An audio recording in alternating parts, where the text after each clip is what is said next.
आपको बता दें कि पश्चिम बंगाल के मुर्शिदाबाद में रामनवमी शोभा यात्रा पर छतों से पत्थर फेंके गए और हिंसक झड़प में कई लोग घायल भी हुए। अस्पताल में फिलहाल घायलों का इलाज जारी है।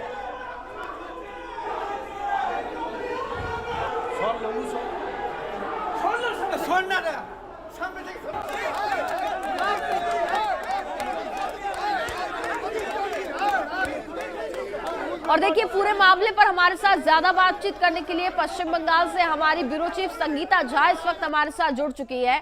संगीता, आपसे समझना चाहूंगी, देखिए पहला मामला तो नहीं है, चूंकि आप भी ग्राउंड जीरो से लगातार हर एक खबर हम तक पहुंचाती है, और पश्चिम बंगाल में तो ये इतिहास रहा है कि हिंदुओं का अगर कोई त्योहार होता है, कोई पर्व होता है, अगर पत्थरबाजी ना हो तो फिर काय का त्योहार वहां पर मनाया जाता है। इस तरीके की सोची समझी साजिश जो है वो वहां पर रची जाती है और हिंदुओं के त्योहारों में बाधा डाली जाती है। एक बार फिर से मुर्शिदाबाद से मामला सामने आ गया, क्या जानकारी आपके पास?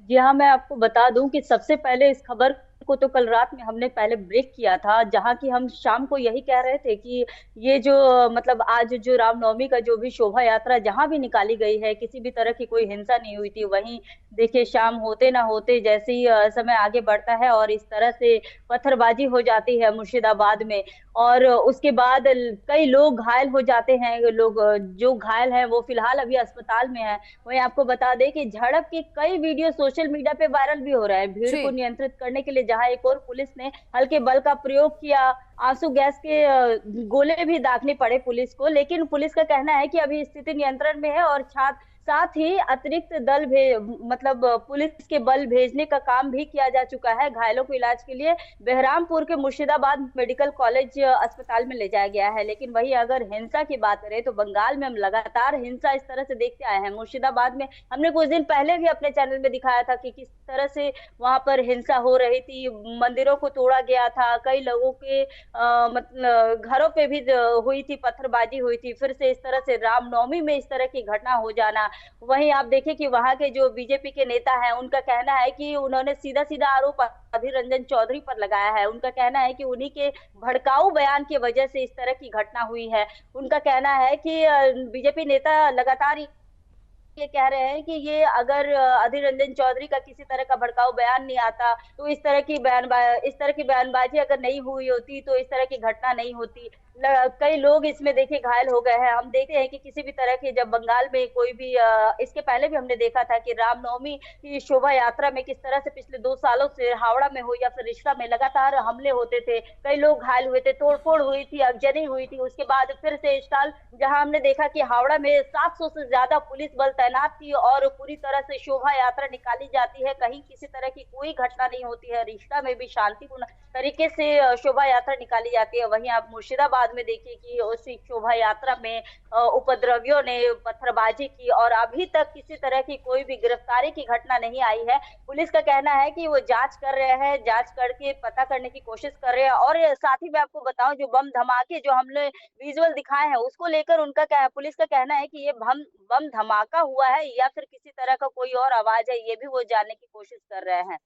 बिल्कुल संगीता, लेकिन सवाल ये है, समझना हम ये चाहेंगे कि पहले तो पश्चिम बंगाल की मुख्यमंत्री ममता बनर्जी खुद बयान देती है। आपको याद होगा जब रामनवमी में दंगे को लेकर के वो बात कर रही थी, और सवाल ये खड़ा होता है कि ममता बनर्जी को तो पहले ही पता लग जाता है कि रामनवमी है तो दंगा होना है, यानी कि ये पूरी प्लानिंग प्लॉटिंग की जाती है। और देर शाम को जब शोभा यात्रा वहां से निकलती है, छतों से पथराव कर दिया जाता है। कौन वो लोग थे अभी तक पता नहीं चल पाया है कि आखिरकार किनने वहां पर पथराव किया। और अगर हम बात करें तो यहाँ पर सुरक्षा व्यवस्था के लिहाज से भी देखा जाए तो एक फेलियर साबित हो रहा है। जी, देखिए वहाँ के जो बीजेपी के नेता हैं या फिर वहाँ के जो स्थानीय हैं, उन्होंने साफ-साफ यही कहा है कि प्रशासन कहीं न कहीं उन्हें सुरक्षा देने में असफल रही, जिस वजह से इस तरह की घटना हो गई। अगर प्रशासन पूरी तरह से मुस्तैद रहती तो इस तरह की घटना नहीं होती। और साथ ही आप देखिए कि सीधा-सीधा हम कह ही सकते हैं फेलियर ही है, क्योंकि जब रामनवमी की इतनी बड़ी शोभा यात्रा जुलूस जो कि हावड़ा में निकाली गई थी, वहाँ किसी तरह की कोई घटना नहीं होती है। पूरी तरह से बैरिकेडिंग कर लोगों को हर जगह मतलब चप्पे-चप्पे पर आप देखें तो पुलिस मुस्तैद रहती है। लेकिन मुर्शिदाबाद में इस तरह की अगर घटना हो जाती है तो प्रशासन कहीं न कहीं इसमें जिम्मेदार प्रशासन की भी जिम्मेदारी हो जाती है। और वहीं अगर हम बात करें तो फिलहाल संगीता शुभेंदु अधिकारी ने गवर्नर को भी चिट्ठी लिख दी है और कानून व्यवस्था पर दखल दे गवर्नर, इस बात की भी उन्होंने यहाँ पर चिंता जताई है। शोभा यात्रा जो हिंसा जो हुई है इसमें एनआईए जांच करे, ये बात की भी वो यहाँ पर जिक्र कर रहे हैं और मांग कर रहे हैं।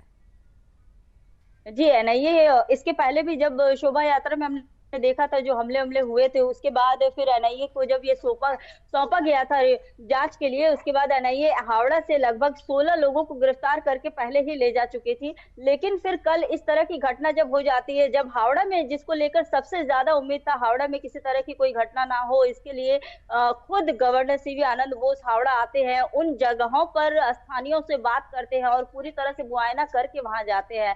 तो फिर से जाकर इस तरह की घटना हो जाना, शुभेंदु अधिकारी हो या फिर बीजेपी के तमाम नेता लगातार आरोप लगा रहे हैं, सरकार पर आरोप लगा रहे हैं। इनका कहना है कि जो मुख्यमंत्री ममता बनर्जी खुद ईद के दिन जब खड़े होकर कहती है कि दंगा करने आएंगे लेकिन आपको शांत रहना है, आपको किसी तरह का कुछ उनके उकसावे में नहीं आना है, इस तरह की बातें कहते हैं। लेकिन फिर ये जो पत्थरबाजी हो जाती है, सवाल अभी ये खड़ा हो रहा है कि ये आखिर कौन है जो पत्थरबाजी कर रहे हैं और आखिर किसके शय पे कर रहे हैं, क्योंकि जाहिर सी बात है उन्हें प्रशासन का डर नहीं है तभी जाकर कर रहे हैं। प्रशासन का डर पूरी तरह से अगर आप देखा जाए तो है ही नहीं, तभी जाकर इस तरह की घटना हो जाती है। चलिए बिल्कुल संगीता, आप नजर बनाए रखिए पूरे मामले पर, आगे भी हर एक अपडेट हम आपसे लेते रहेंगे। फिलहाल बहुत बहुत धन्यवाद आपका तमाम जानकारी हम तक पहुंचाने के लिए।